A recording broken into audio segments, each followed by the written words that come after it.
प्यार हो गेलै, प्यार हो गेलै। Recording by Sargama Studio, Bodhgaya।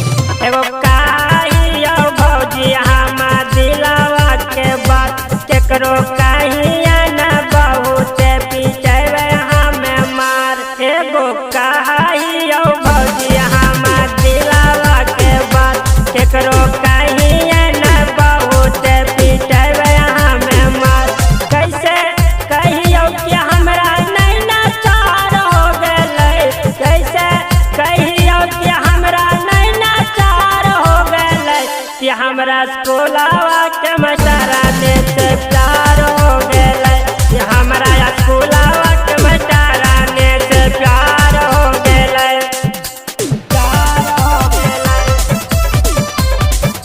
प्यार हो गेलै, कि हमरा स्कूलवा के मस्टरा ने से प्यार हो गेलै। सज के सवर के भौजी चले जावा झाड़ के, मनवा तरसावे भौजी उल्टी पाला मार के, उल्टी पाला मार के। सज के सवर के भौजी चले जावा झाड़ के, मनवा तरसावे भौजी उल्टी पाला मार के, उल्टी पाला मार। ओकरे चलत मस्टरवा ने मार हो गेलै, ओकरे चलत मस्टरवा ने मार हो गेलै, कि हमरा स्कूलवा के मस्टरा ने से प्यार हो गेलै, कि हमरा स्कूलवा के मस्टरा ने से प्यार हो गेलै, प्यार हो गेलै,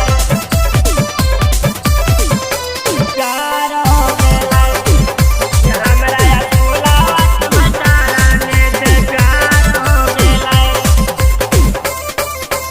रोजा चुमले है हमरा भराया कवार में, सरिया पीछा के उ सुतावे पिछुआर में, पीछा के उ सुतावे पिछुआर में।